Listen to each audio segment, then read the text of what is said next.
Good evening, everybody. Am I audible? Yes. Yes, Yeah. ma'am. Thank you so much. Yes, ma'am. Thank you so much for joining the session, the first factual entrepreneurship session under Psy Chronicle. To people who are new to the sessions of Psy Chronicle, so we are a very new organization which primarily focuses on taking a lot of scientific facts to the community. Basically, it is science for everyone.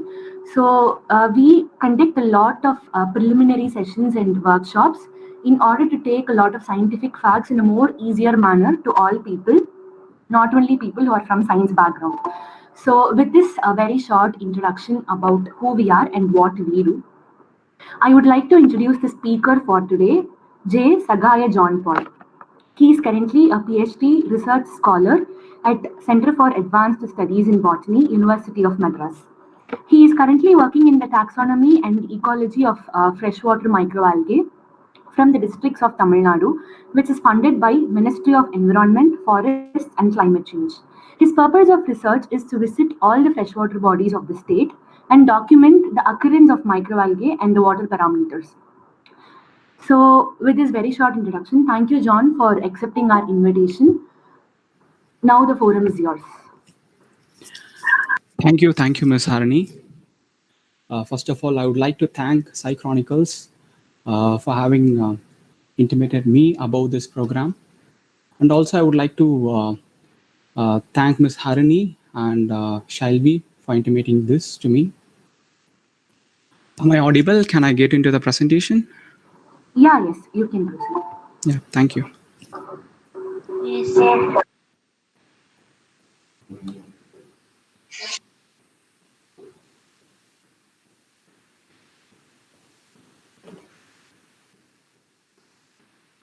Is the presentation visible to everyone?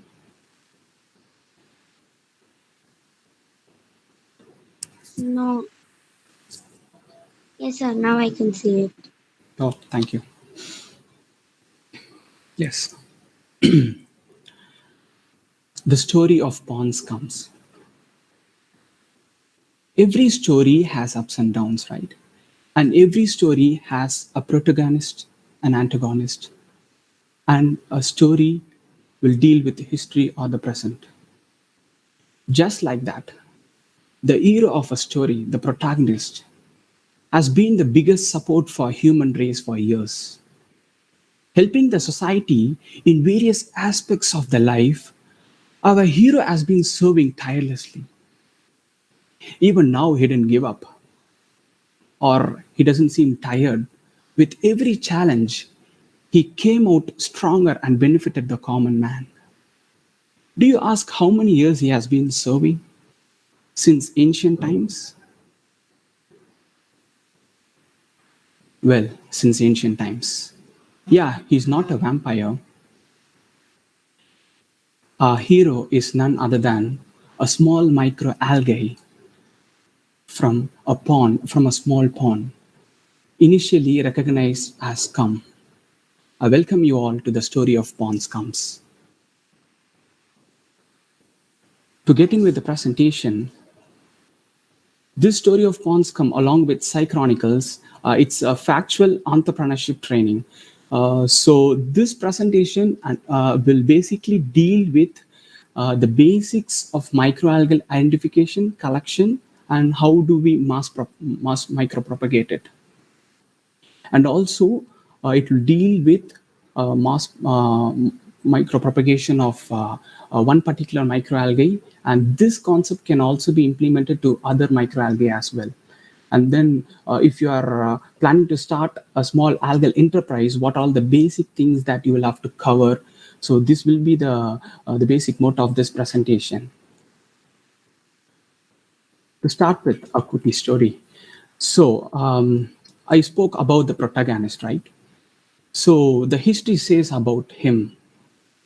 During the Aztec Emperor Montezuma period, aging back to 1467 to 1520, this Emperor Montezuma, he was fond of fresh fishes. So he used to send his messengers from his capital to Gulf of Mexico, which is now called as Mexican City. So these messengers used to travel around 400 kilometers.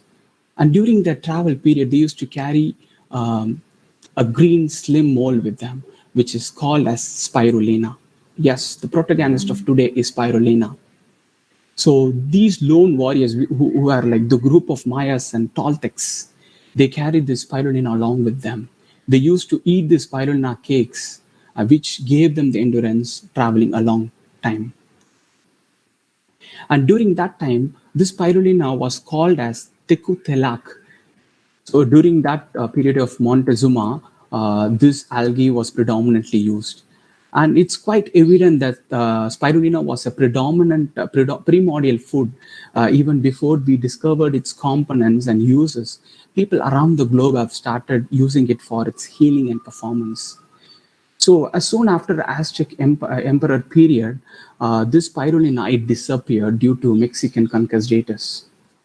So after which, in late 1940s, along the shore of Lake Chad, the tribes of Kenemu were found, harvesting some kind of blue-green algae and selling it in the market.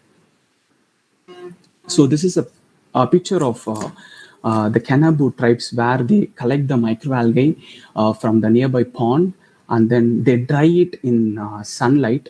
So after drying that, they just make it into cakes and then sell it. So this during this Kenabu tribes, they call it as Da'i. So they believe that this spirulina has saved the Kenabu tribe and the children from against malnutrition during the period of famine. So it shows how evident spirulina was used for their livelihood.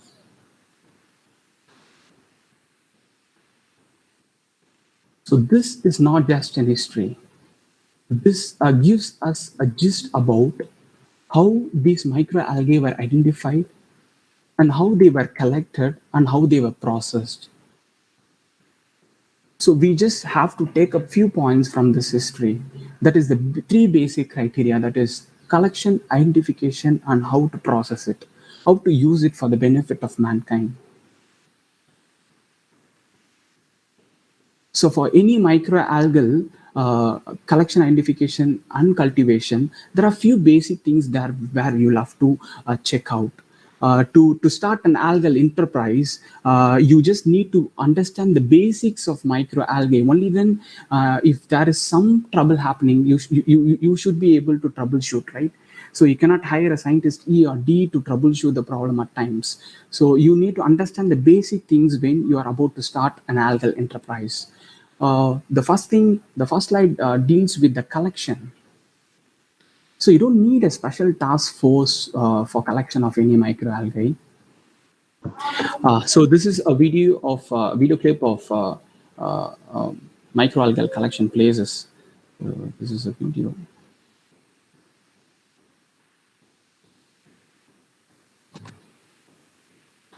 All right, I'm not able to play the video thing. Okay.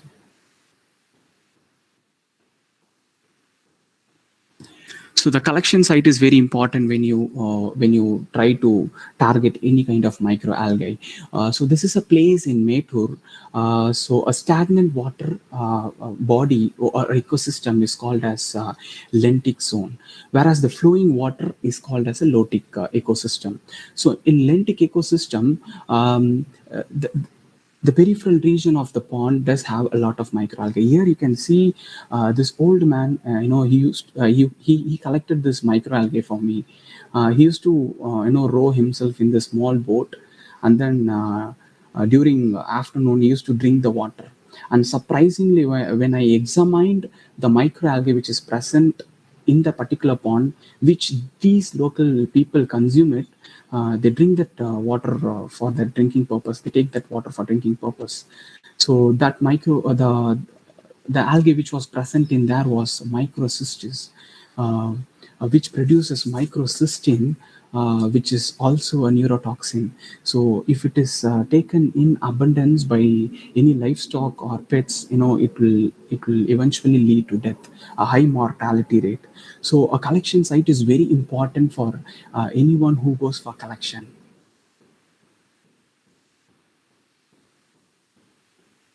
So yeah. This is a dam in Erode. This is Bhavani Sagar Dam. You can see a slight change in the color of water. It's because of industrial effluents. So it's not just about freshwater areas, it's about contaminated areas as well. These microalgae are completely diverse, and then they are completely distributed in all areas of freshwater. Though the water is contaminated or the water is not contaminated, the presence of microalgae defines the type of ecosystem. So this is also one of the place where you can collect a diverse group of microalgae. This is placed in erode. So areas like this, they are filled with diatoms. Diatoms are species which belong to Basilarophyceae members. So they are predominantly found in places where the sand is rich with silica. So these is the places where diatoms are rich. So if you are looking for any diatom species, these kind of places will favor you a very good collection of diatoms. I just had videos for projecting. I think it is not working. So this in particular is not just contaminated water, it is a textile dye effluent. So you could see patches of blue green in the slide, which denotes presence of cyanobacteria. So these cyanobacteria are a group of microalgae which grows in places which is enriched with inorganic carbon. Um, so for a lot of industrial scale and for a lot of applications, cyanobacteria is it is widely used, and as said, spirulina is also one kind of cyanobacteria. So these are all the collection places which will rend you a diverse group of microalgae. But then there are collection methods. So moving into the collection method, you can collect the microalgae in small vials, or you can see it in the slide, a small kind of box. So it is very important that you should use a mesh or net with pore size of 25 to 30 mm in case if you're going to explore any kind of microalgae for your startup. You're going to start it from square one, then this is the procedure. You'll have to go for the collection site, and then you'll have to process it. So the phytoplankton net or mesh of size 1 mm is commonly used. For terrestrial habits, for epiphytes, you can see the third picture. There are microalgae which adheres to the rock. So if in that case, you'll have to scrap the surface of rock and then pour some water upon it and then collect the microalgae colonies. So in case of documenting new species, if in case you have collected some microalgae from some place, and that microalgae, it looks to be a new species, then it is very important that you document the water parameters. It's because not all microalgae grows in the particular medium. So if in case it is not growing, then you should use the same water from where you collected the microalgae. Identification. I'm not getting into too technical of identification slide, because getting into too technical, it is like very complex. So I'll just give a gist about basic things which you will have to consider while you collect some microalgae, and when you find it difficult to identify what kind of microalgae it is. So this will give you a basic idea of grouping them into family. So Chlorophyceae is green algae. So like most of the microalgae will look green, but doesn't mean that they belong to Chlorophyceae members. So Chlorophyceae members are something which are like predominantly green in color, and then they have chlorophyll A in abundance, chlorophyll A and B in abundance. And then moving into Xanthophyceae members. So Xanthophyceae it is also called as yellow-green algae. You can clearly distinguish between green algae and yellow-green algae. Something which looks in yellow-green, it is put into Xanthophyceae members. So these Xanthophyceae members are rich in xanthophylls. And next is Chrysophyceae members. These Chrysophyceae members are generally cold freshwater. They don't occur in normal freshwater, But then in temperate regions where the temperature goes below 10 degrees Celsius, these Chrysophyceae members are found in abundance. And then Basilarophyceae members. The Basilarophyceae members are nothing but diatoms. I told you, right? In areas of river where the sand is enriched with silica, these Basilarophyceae members occurs. So these Basilarophyceae members are actually ubiquitous in nature. They are found everywhere. Next is Cryptophyceae. They are mainly marine forms, and they have diverse pigmentations. They have chromatophores. I'll tell you about the chromatophores in general. So the next is Dinophyceae members. So the Dinophyceae members are completely fresh marine forms. Many of you would have looked in the news, like the sea waves have bioluminescence. The sea tides, during night time, it emits fluorescence. It's because of this group of Dinophyceae members. They are also called as dinoflagellates because they have the chromatophores in that layer, just like octopus, just like chameleon. The surface is filled with chromatophores which emits light when they are excessively provided with oxygen. And next form is Chloromonadinae. They are also freshwater, but then they are filled with xanthophiles. Their occurrence is very less. So commonly, if you go for any collection, it will be only Chlorophyceae, Basilarophyceae, Cyanophyceae, and Euglenophyceae. And the next group is Euglenophyceae. If you are collecting samples from any contaminated site, say drainage water, the presence of Euglenophyceae members are going to be very high because they are fond of contaminants. And next is Phaeophyceae, Rhodophyceae, and Mixophyceae. Phaeophyceae is brown algae. They are not found in freshwater, but then it belongs to seaweeds. It is another domain. And then Rhodophyceae members are found in freshwater as well as marine water. In freshwater, Rhodophyceae members such as Batrachospermum or Audonilla species are found. And speaking about Mixophyceae, they are the Cyanophyceae members of blue-green algae. As said about Spirulina, so these blue-green algae are the prominent species which are of commercial importance. When you have to basically identify any microalgae, this is a general criteria, but then there is a lot of monograph. A monograph is nothing but a pictorial representation of algae with its attributes. So as like you can compare your photograph with the provided photographs in the monograph to identify that will help you identify what microalgae you have collected or documented. So cultivation. Cultivation is important because when you see a plant, it develops from a seed. Just like that, a microalgae cannot be cultivated overnight. So it has to be it is a progressive procedure where for 1 liter of microalgae, you need to start with 2 ml. With 2 ml, you will have to inoculate in 10 ml, and once the algae grows in 10 ml, it has to be transferred to 100 and then to 1 liter. So cultivation. So cultivation, there are like 5 types of cultivation and cultures. So in the picture you can you can see. So the small vials is where I collected the microalgae from the wild environment. Once I collected the microalgae, I amended it with media. The medium such as BBM or 213, BG11, it depends upon the type of microalgae. So once the culture is enriched, we go for streak plate. That is, if we take a petri plate, we amend it with the medium, and then you streak on it. You just take a pinch of colony from the test tube and then strike on the media. So you can see the pure cultures of algal streaks here. So from here, you can again scrap one colony and then you can micropropagate. That's how cultivation in a lab scale happens.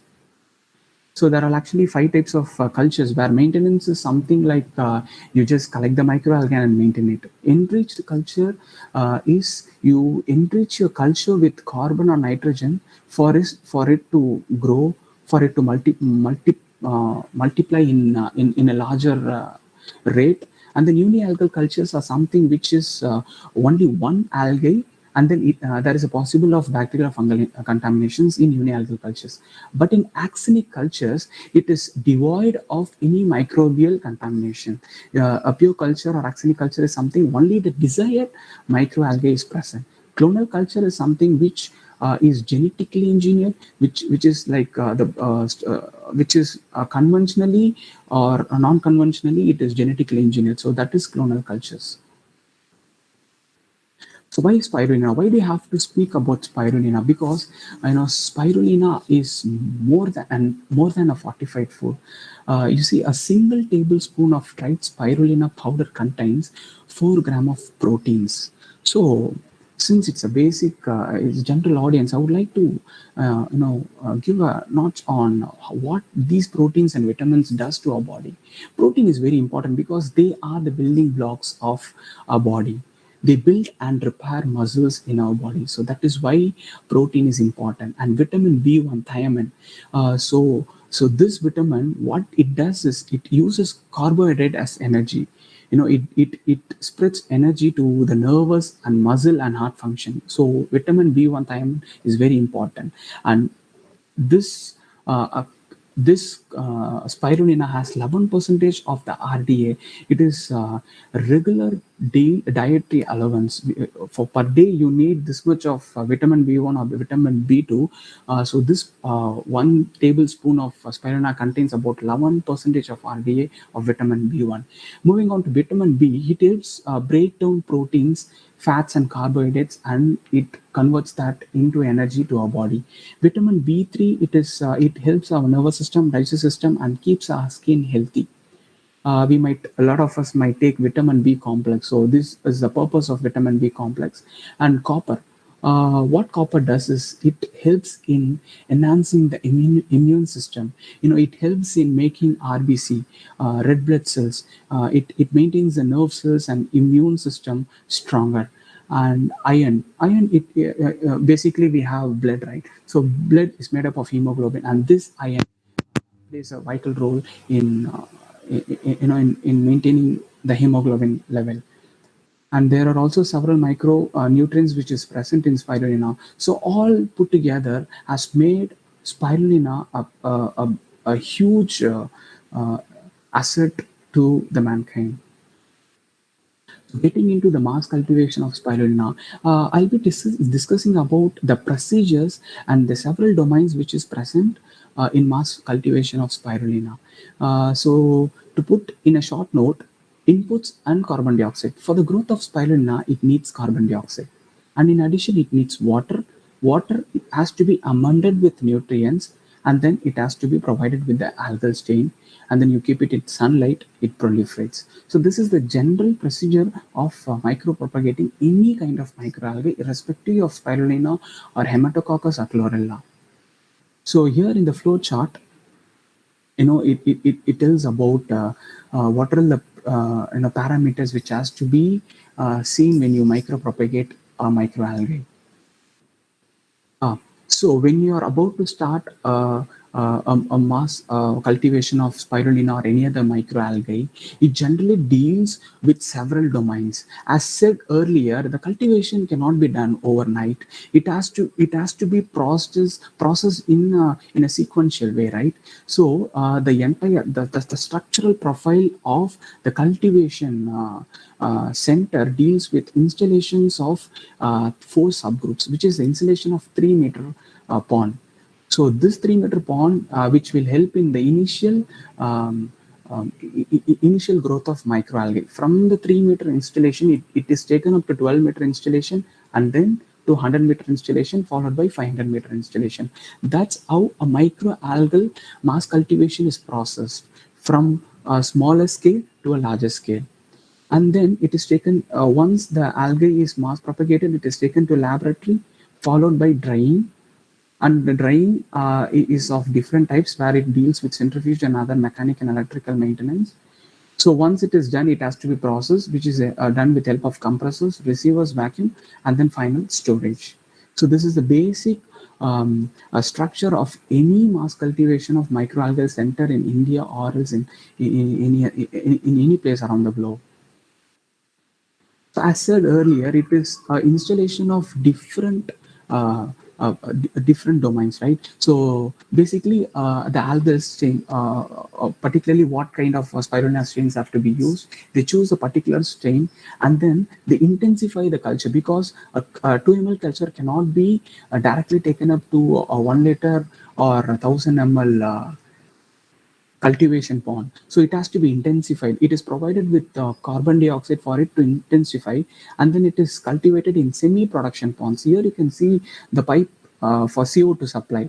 And also, to reduce the cost, they also use water from geotherm centers. So this geothermal water, it produces heat and it is also filled with CO2. So they to reduce the cost, they use geothermal water, as in the microalgae, as said, it is intensified and then it is taken to semi-production ponds. So from semi-production pond, it is taken to the production ponds. So a production pond is something which is oval and made of concrete. So they call it as raceway pond. The structure is oval and they have saddle wheels here. So what these saddle wheels do is they continuously stir the water, stir the media filled with this algal strain. While it stirs, it is also supplied with CO2. As I said earlier, the CO2 is responsible for the micropropagation of any for spirulina. So this pedal wheels, no, it rotates. So this agitation will ensure that CO2 is taken up by all the cells of spirulina.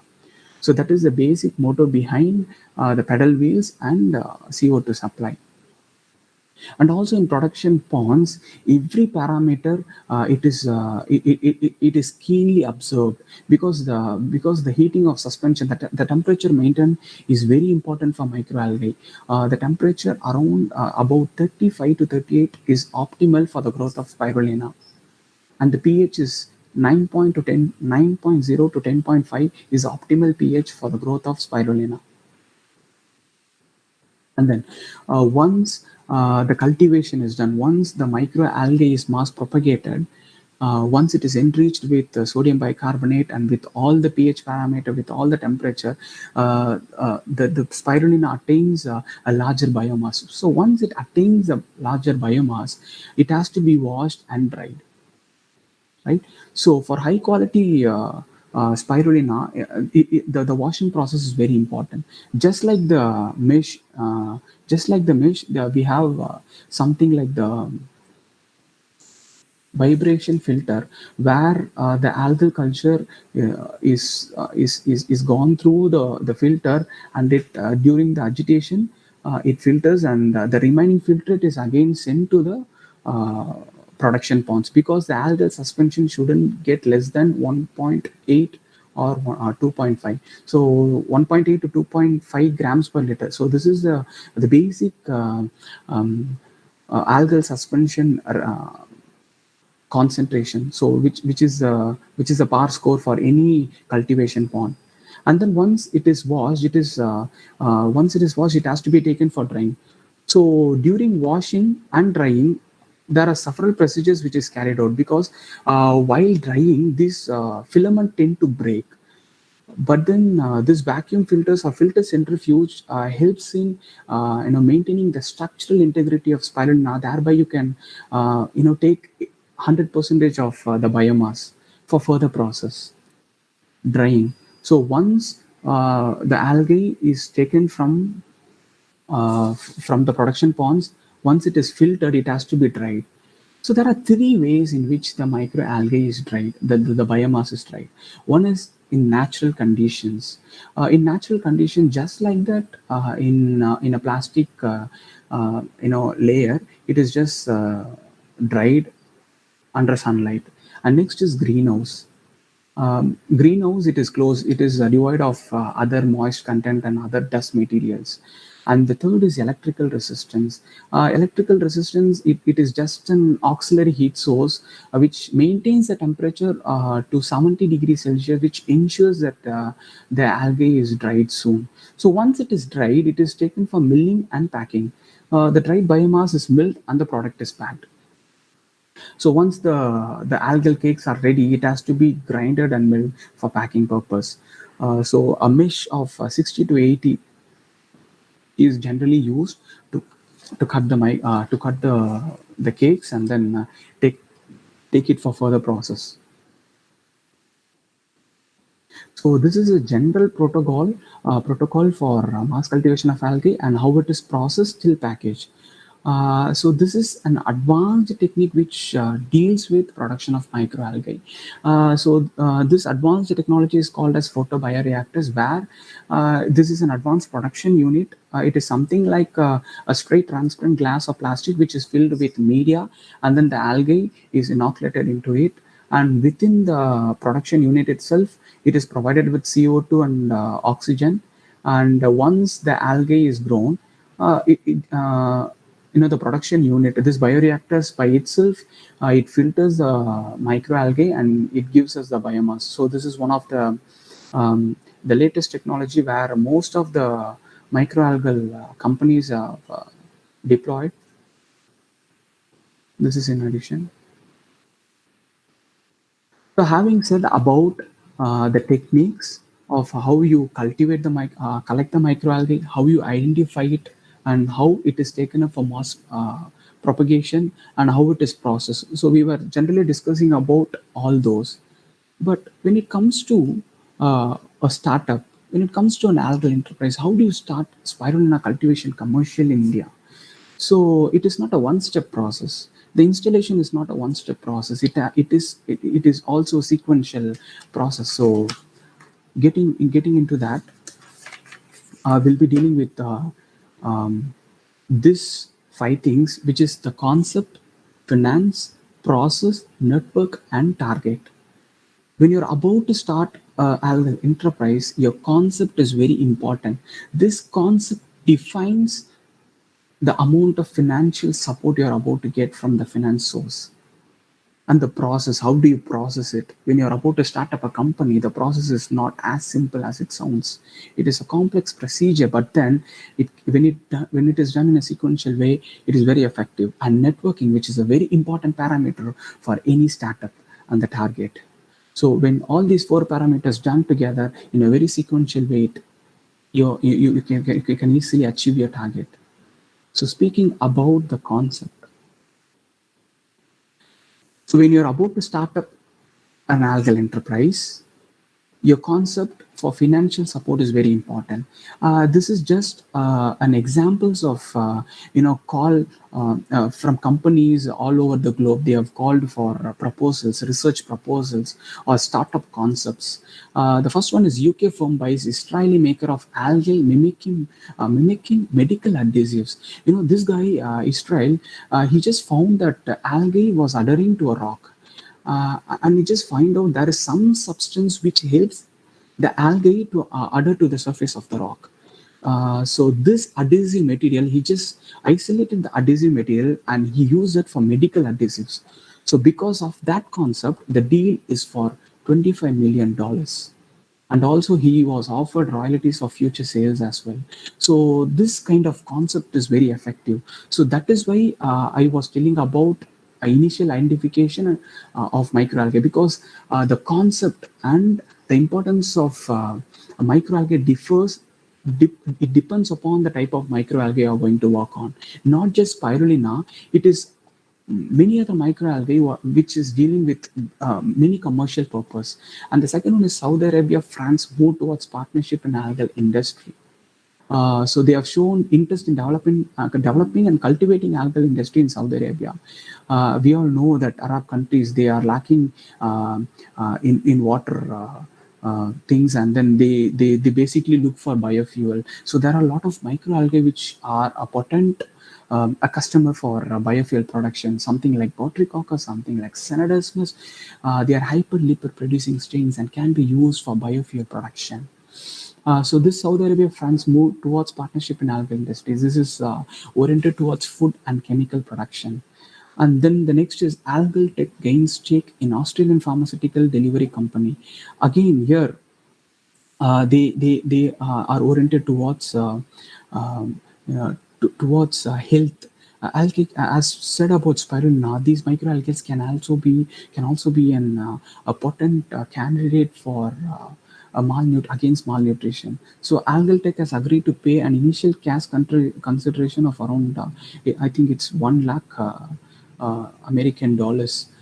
So just imagine your concept is going to be very vital for your financial support, and that is why I have projected these examples. Um, and then you see algal bioethanol and biofuel, biodiesel production through glycerol fermentation. Yes, there are a lot of microalgae which are, as said earlier, are hyper producing strains. So if you are able to find potent microalgae which are able to produce biodiesel or bioethanol, then it's kind of a jackpot for you. So that is why I was mentioning about collection and identification. If you're a person who wants to again start from the scratch, collect a microalgae, but then if you're finding it very difficult to identify, you can very well send the microalgae samples to me to identification. And getting back, there is one interesting call for here. Chlorella improves quality of life in breast cancer patients. Yes, most of the microalgae are are used for its antioxidant properties. Something like Klebsiella medium, which produces microsporin like amino acids. So they are generally UV repellent amino acids. So they can be an excellent source of um, microalgal source for pharma industry. And then the one more concept is co-culturing biodiesel producing green algae with microalgae to increase ecological stability. Yes, since we are harvesting microalgae from freshwater ecosystem, you don't need complex chemicals. You don't need toxic chemicals for the microalgae to grow. So you can generally, maintain the ecological stability, which is also a very good concept. So I would like to repeat it again. Your concept is very important before you start a algal enterprise. And here it was a proposal by the Indian government that researchers asked to give up efforts to develop biodiesel. So the lot of research institutions are working in making biodiesel from microalgae. So Professor M.M. Sharma, the senior researcher of Academy of Scientific and Innovative Research, that he has given up a proposal that a microalgae can be an effective source of biodiesel. And here is a very good example. He is an Indian entrepreneur, Dr. V. Sivasubramaniam. He's a director of FICO Spectrum Environmental Research Center, PERC in Chennai.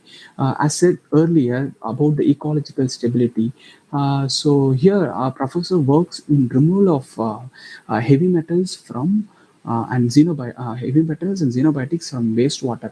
So if your place is filled with some industrial effluent, you can take the industrial effluent to professor, so that he treats the effluent with microalgae, and then he reduces the heavy metals which is present in microalgae. And recently he has signed various projects with the government of Tamil Nadu in reducing the water contaminations in Chennai, Adayar Kuvam. So there are a lot of projects which is taken up by Dr. V. Sivasubramaniam. Um, so these are the concept which will rend you money. And yes, you have a concept with you. When you have an effective concept with you, you will have to approach some financial supporting agents. So there is about 8 major financial supporting agency in India. The first one is government thing, the Science and Technology Entrepreneurs Park. So it is an initiative of the Department of Science and Technology, government of India. So any individuals who are about to start a business, they can take their innovative ideas for commercialization, and with their support, they can lend you around 2 lakhs to 100 lakh for a startup. So this is a government aided agency where they can give you money. And then this another agency, the Startup India. So it is a multiplier grant scheme.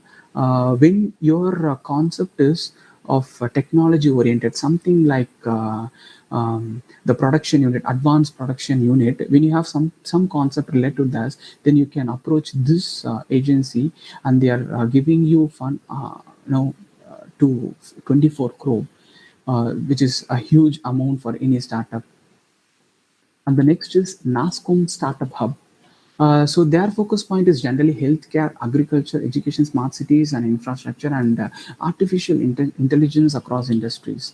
So if you're about to start up an algal enterprise, which is oriented towards healthcare or agriculture, something like fertilizers. A mini microalgae are a source of very good biofertilizers. So if you're able to find some microalgae which is an excellent source of biofertilizer or for healthcare, then this agency is a very good option for you to approach to. And next is Unlimited India. Here, their focus sectors is agriculture again, and livelihoods, energy, water, and sanitation. Energy, bioenergy. Speaking about biodiesel, bioethanol, biomethanol, if you're able to start up an algal enterprise of this interest, then Unlimited India is an excellent source, and they are an excellent source for finance.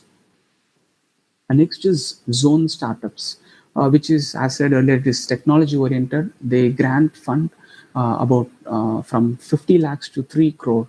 As said earlier, when your startup is technology oriented, you can approach this agency. And Amrita TBI, one of the lesser known startup grants in India, but then they are a great support to entrepreneurs, and then they really nurture startups and entrepreneurs at the early stage. So when you are, not just the early stage, pre-early stage, you can approach them for any financial support, though it is a private sector. And then we have finished about the concept and the financial sources. When you have the right concept, when you approach the right financial agency, you get funded. So once you're funded, you will have to start your process. So this is the process: a license and registration needed for spirulina production business or any kind of microalgae based production business. So this is a universal protocol for you to follow up. So apply for FSI registration in case of food related business. What does this FSI do is, like, it generally helps in process of applying loans for your business, and it also helps in your business growth. And next is trade license. This trade license, when you obtain a trade license, which makes it legally you are legally able to carry out various activity based on your business. So it is something like legitimacy to a company. And then the next is apply for MSME Udyog Aadhaar online registration. It is a micro and small medium enterprise. So what does this do is, it puts in efforts to encourage entrepreneurship, employment, and livelihood opportunity. So this will also help you in for applying for some loans and for any other business growth. This is a very supportive agent. And then we all know we have to get the GST number, so registered payer. So you'll have to be a registered taxpayer, and this tax operation will help you in filing, and then for any refund claims and even for loan purpose. And the next is SSA registration for availing subsidies. One good benefit of SSA registration is a lesser rate of interest. When you avail a loan from any bank, when you have SSA registration for your startup, then it's going to be a very less rate of interest, and then very less electricity bills. This is more like MSME. There are a lot of benefits when you register under MSME and SSI. And before that, we have the no objection certificate from the state pollution control board. When you're about to start up a company, it shouldn't be near the residential areas. If it is near the residential areas, your startup shouldn't hinder the daily livelihood of the normal people. So it is very important to get no objection certificate from state pollution control board. Up next is apply for BSI certificate for ISA mark and standards. So BSI is one of the world's largest certification bodies. So what does this do is, reassurance. It gives you a reassurance of partnering with an independent or an international standard organization. When you have this BSI certificate or ISA mark, you can easily collaborate with other companies, other international or any domestic company. It helps you, it gives you the reassurance. And then the next is get VAT registration. So either voluntary or compulsory, it adds a lot of benefits to the company. Something like the small business, it gives the appearance of bigger and more established. Even though you start up a small business, when you have tax VAT registration, it appeals that yours is not a small body, but then it is a bigger and established company. It when you had a VAT registration number in your invoice or something like that, then it is appealing to customers, vendors, investors. So that is one advantage of VAT registration. And another big advantage of VAT registration is it demands accurate records. So it also helps in running the company in a very accurate way. All those tax filing things, all those accounts details has to be very accurate. And the final thing is get brand name protected through trademark registration. So once you're done with all these, then it's time for you to name your company and get the trademark registration. So branding. So this branding, though it might seem less importance here, but then your brand is very important when you go to the next process, which is networking. So networking.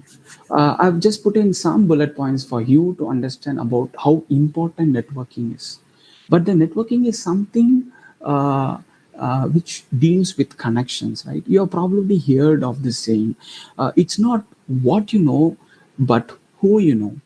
You'll have to approach the right person who can help you networking, who can take your company's brand all over India or all over the world.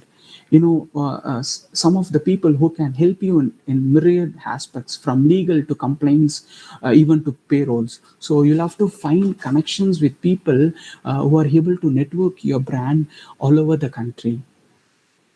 And next is opportunities. So by yourself, you have the ability to generate opportunities, no matter which and what business you're in. Networking will help you with a lot of opportunity to embark with.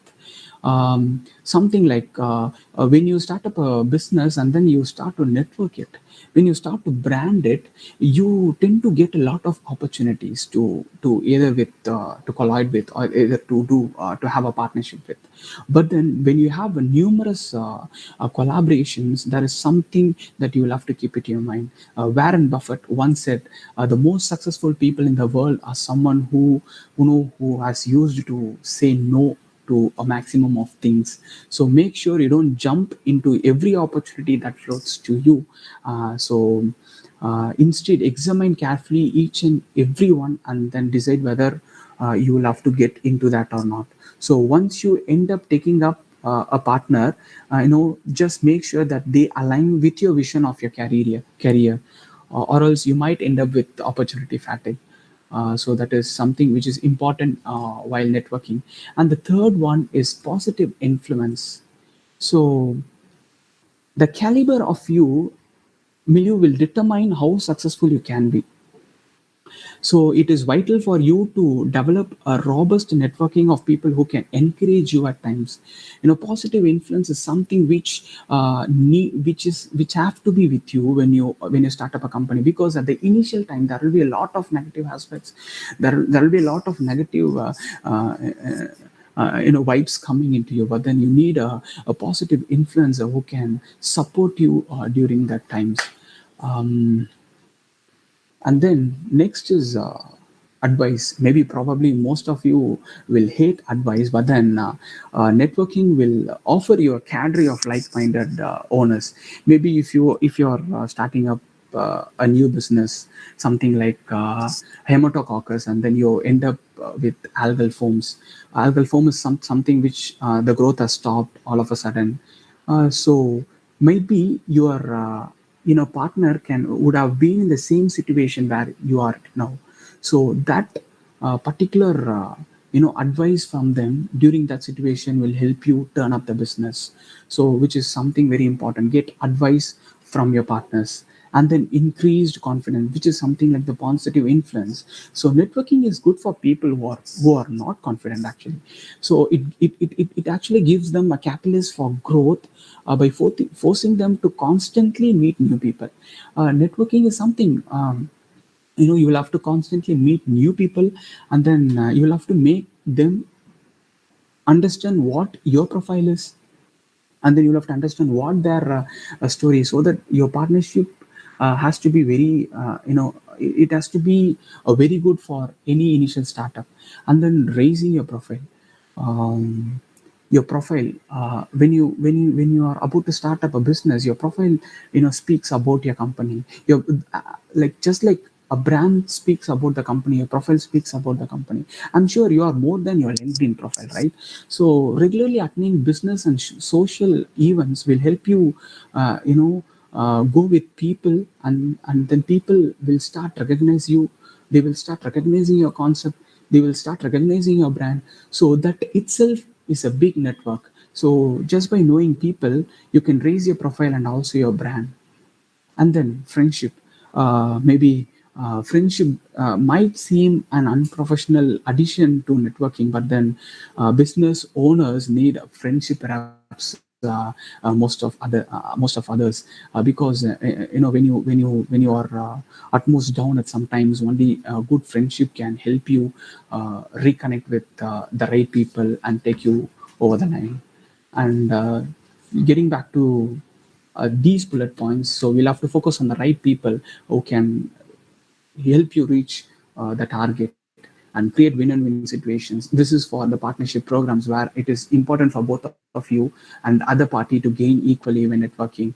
And then give before you receive, which is very important. That some of you might be waiting for them to respond, and some of you might be waiting, like let them start the conversation and let us give it back. So that's not how it is. So when you are about to start up, you'll have to go meet people and then give them what you want to give it to them. So become a connector. As I said earlier, connectivity is very important in any network. And then remember to reconnect, which is very important. Maybe we would all have friends who can call you out of the blue, something once in like a leap year. So that's not how it is. You'll have to reconnect with people. After you choose the right people to network with, remember to stay in connect with them. Even though when you have started your work, it is all proceeding. How then and there, you try to stay in connect with them, so as it doesn't make like there is no big gap between you people. And then use social networks. So now maybe you all know we all run a YouTube channel of our own. We all have pages, Facebook pages. We have meme pages, something. So we have to make use of the social networks to the extent something like LinkedIn, Facebook, and Twitter are the tools which can be used in a personal way to different people in your industry. So you can, through networking, you can find domains of your own interest, and then you can have a very good partnership with them. So that's how you start your own networking group. One of the best ways to meet like-minded people and establish your own networking group. You can use meetup.com. There's some websites where startup entrepreneurs are get together. They just blend into that group, and then all of a sudden they meet. They come up with ideas, and that's how they network their own startup. So this is so these two websites are something which is very important for entrepreneurs, young entrepreneurs. Yeah. So we saw about the concept and the finance and how do you network, and then the target, it ends up in rupees, right? So your target investment and what would be the outcome. So this is a general slide which speaks about the cost for any plantation. If you're about to start up algal mass cultivation company, so this is an estimation of how and how what amount you will have to invest, and how you will have to approach the financial agency for your investment. So for pond construction, that is for the raceway pond, it's like 3 lakhs, and plant machinery, something like the saddle wheels, something like the algal suspension units, which is not quite expensive, but then the lab equipments are quite expensive. But then you don't need complex lab equipment, something like the pH meter, something like the turbidity checker, something like the suspension checker. So these are the basic equipments which you will be needing. And then water treatment plant is very important, which costs you like 1,50,000. So water treatment plant, because when you harvest the microalgae, again the water has to be sent to the production unit to to to again initiate the harvest, so which is very important. And other all is like the miscellaneous, and then piping work, electrical work, harvesting screens. So harvesting screens, like branded harvesting screens are even more costlier, because harvesting during harvesting and drying, it is better that you close your drying area, because it shouldn't be a dusted area. It does fill area filled with dust and other moisture. So harvesting screens are very important. And then packaging material, so it has to withstand a lot of at least to an extent of time period, because packing material is very important when you market it, when you port it to some other place. So chemicals, there is no complex chemicals which is need for algal growth. As said earlier, there are basic media which is required for the growth of microalgae, in addition to carbon dioxide and sodium bicarbonate. So there is no complex chemicals involved. In addition to chemicals, there is also use of fertilizers, which will increase uh, increase the algal growth. So another thing is labor charges. So we need people who can regularly monitor the pH change, regularly monitor the temperature, and then just to monitor, and then for the drying purpose. We have the miscellaneous charges and then operational cost. So the total cost of starting a spirulina production is like 15 lakhs 12,000. Estimated profit, if a person is running a production unit in the right protocol, with all those regular features ahead, then a, a kilogram of wet culture gives around 100 gram of spirulina dry powder daily. So when you have like 20 tanks, it's like 4 to 5 kg of spirulina daily, and for a month it is like 100 to 130 kgs. So the cost of 1 kg of spirulina in current market is 600 rupees. So a farmer, if he is about, like, he can gain about 40,000 to 50,000 per month if he is able to gain 100 to 130 kgs, exclusive of other charges. Maybe you would have you would be paying for some other purpose. So irrespective, and if there is some loss because of algal foam formation, or there is no proper growth of microalgae, then you will have to revamp it again, troubleshoot what the problem is, and then get back uh, to the initial stage, and then multiply it again. So exclusive of all that, a farmer can gain about 40,000 to 45,000 per month. So this production differs from region to region, and also depends on many factors. So production unit cannot be asset set in a place. It depends upon the region, because something like Chennai, the drying can be done in a natural conditions during the month of May and April, May. But then in something like other regions, some temperate regions, it cannot be done the same way. So it differs from region to region, and also many factors are involved in it. I didn't cover up the factors which influence the production of microalgae. Maybe if people are interested, you can mail me on that. So the conclusion is like, you can look at the right side. Not just spirulina is a potent candidate. We have other microalgae as well. That is chlorella. Lot of works has been done in chlorella. And the next is another green algae, Hematococcus pluvalis. It is called as king of antioxidants. A lot of cosmetic and pharma industry are running this production unit for them to make cosmetics, to make anti-aging cream, to make anti-aging tablets. It is also available in India.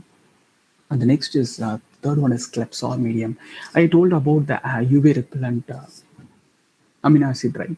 So this Klebsiella medium is an excellent source of MAA, and a lot of pharma industry is running based on Klebsiella medium. And one important thing I would like to give it to the audience is like our India is buying this Klebsiella medium strain from US for so and so crores. So this strain is not so far available in India. So if it is possible, if anyone is possible, we are able, if we were able to isolate such kind of microalgae, then it would be a potent source for us to start up our own business. And the next is Botrycoccus. So it's an excellent source for bioethanol and biodiesel production. So it's not just about spirulina, a lot of microalgae are there. And one more important thing is there are a lot of microalgae which is still unexplored. So that is why I would like to repeatedly insist on collection. If you're able to collect it again and come up with a potent microalgae, then it's going to be an excellent source for you to start up your own business. So one can easily make profit in spirulina powder production with a proper spirulina business plan. A business plan is very important for you to end up with a profit zone. If any plans to grow spirulina commercially, one can reduce input cost and increase profits in production of spirulina powder business through proper optimization. As said, you can reduce the input cost by using some source of water, just like the geothermal. You can use biofertilizers for increasing the spirulina growth. So when you start up your own business, maybe you will know to troubleshoot the problems, and then you can increase or double up the production of microalgae. So that's it is. Thank you. Thank you so much, John, for your great presentation on algae and starting an complete enterprise from microalgae. So now the session is open for questions. You can either post your questions in the chat box or please feel free to unmute and ask your questions. I'm just sending the link for feedback form. Please do fill the form, and thank you so much. John, there is a question. What about the anti-contaminating agents? Anti-contaminating agents. So first thing about contaminations is like what kind of contamination is happening in your production unit. It can be some other microalgae, it can be a bacteria, it can be a fungal contamination. So it depends upon the contamination. It's about the contaminating agents. So that is why I prefer the closed unit. When you have a closed unit, then you can something like the outer atmosphere, which is filled with bacteria and fungal spores, it is a contaminating agent. And if at all there is contamination, you can increase the concentration of sodium bicarbonate or NaCl. So increase in the chemical agent will definitely help you against these contaminating agents.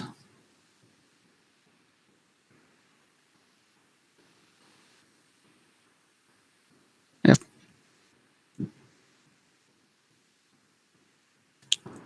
Any other questions? Can you suggest any other microalgal production with less investment? Yes. There is in Navalur, Chennai. There is a group of Sri Lankan refugees. They have started microalgal production in just the small wells, something like 2 into 4 well, which is a very less investment.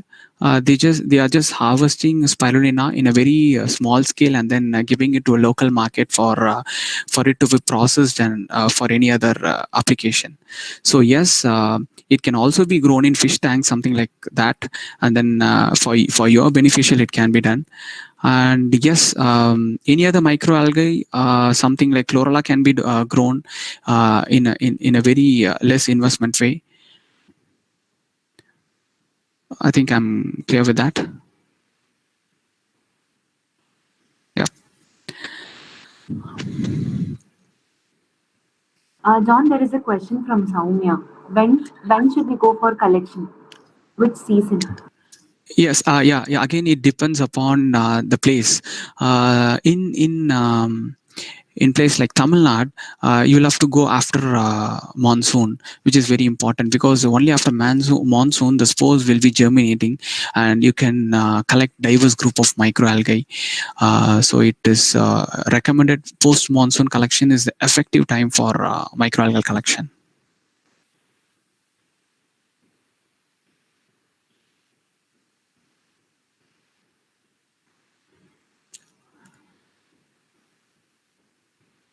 How do we grow and symbiotic algae? Growing symbiotic algae for something like for our beneficial or for large scale production, we don't recommend symbiotic algae for large scale production, but there are a lot of symbiotic algae in family of Chaetophorales where Oedogonium, a family of bulbicades, they grow along with other unicellular microalgae. So it naturally occurs, but then if you're growing symbiotic algae together, then you don't know which compound is being synthesized by which microalgae. So we don't recommend symbiotic algae for mass production.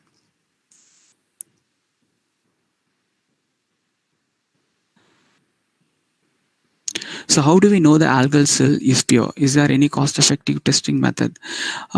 Yes, it's a very simple method. You just need to take the algal suspension and observe it in the microscope. There will be a lot of morphological changes because say spirulina, it is spiral in shape, and if at all there is chlorella contamination, then you can see oval-shaped colonies with flagella. So it means that your algal culture is contaminated with chlorella or any other microalgae. So it is a microscope is enough. So it is a very cost-effective testing method. Will same species contamination be considered as a contamination? Actually, yes, it is, because if different strains of spirulina produces different amount of phycocyanin. So it is very important that you stick to species contamination. Species contamination can seem to be very it's of not important thing, but then a species contamination should also be considered as contamination. It will influence the biomass productivity.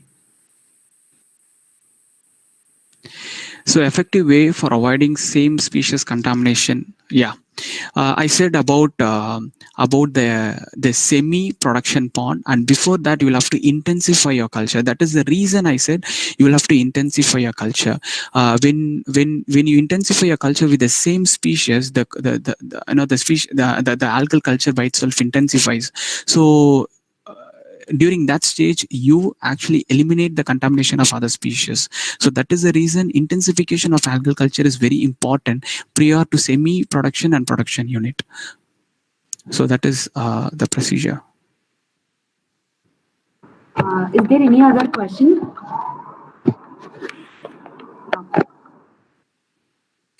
So how do you store these different algal species for a long scale? Cryopreservation is one method, and then but then algae are live cells, and you cannot you will have to maintain the culture.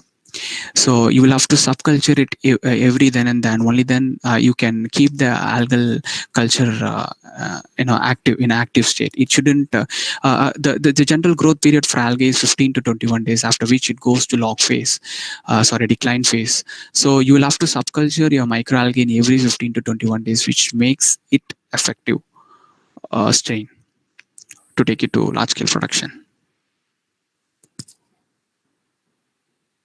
You'll have to just store it in the media itself. Is there any other question? Please feel free to put your question forward.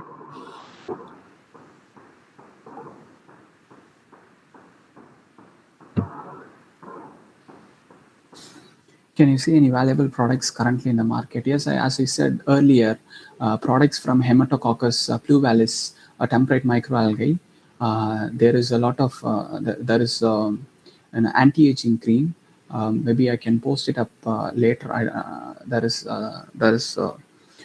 they are producing it in one brand name. I don't remember the brand name, but then anti-aging cream, anti-aging tablets, spirulina capsules, spirulina tablets are also in the market currently, and even chlorella tablets as well. So any product which comes into the market, it would definitely undergo clinical trials. Though there might be an addition of excipients and other storage units, but then the clinical trial will ensure there is no side effects. So I think there shouldn't be any side effects if they have undergone the right clinical trial procedure. Hello, sir. This is Soumya here. Yes. I just have one question. For example, if we are planning on specifically on say a micronutrient or any specific compound from the microalgae for our food use or medicinal use, what is the best way to extract? So yes, for extraction, it is another domain of just like that. If you are able to use your biomass, then it's completely a conventional way. But then, if you're going for extraction of a particular compound, then chromatography, something like HPLC, it deals with solvents. I think chromatography, initial chromatography technique will help you find which is your a compound of interest, your desired compound. So that proportion will help you, separate that compound when you harvest the algae in a large scale. So once you optimize the conditions for separation of your compound, then you can grow the algae in a larger scale, after which you can follow the same process for the separation of your particular compound. So that's how it is. So initial optimization is very important. Initial screening is very important. Maybe at the lab scale.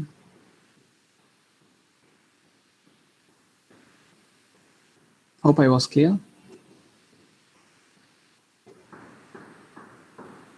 Okay, so if there is no further questions, I would like to thank you, John, for accepting our invitation on a very short notice and giving a very detailed talk on how we could culture an algae and how that can be a source for entrepreneurship. So thank you so much, and thank you everybody who have joined this evening. So this session has been recorded, and we'll post the recorded YouTube link of this session very shortly in the WhatsApp group. Thank you so much. Thank you so much, everybody. Thank Have you. a good Thank you, everyone.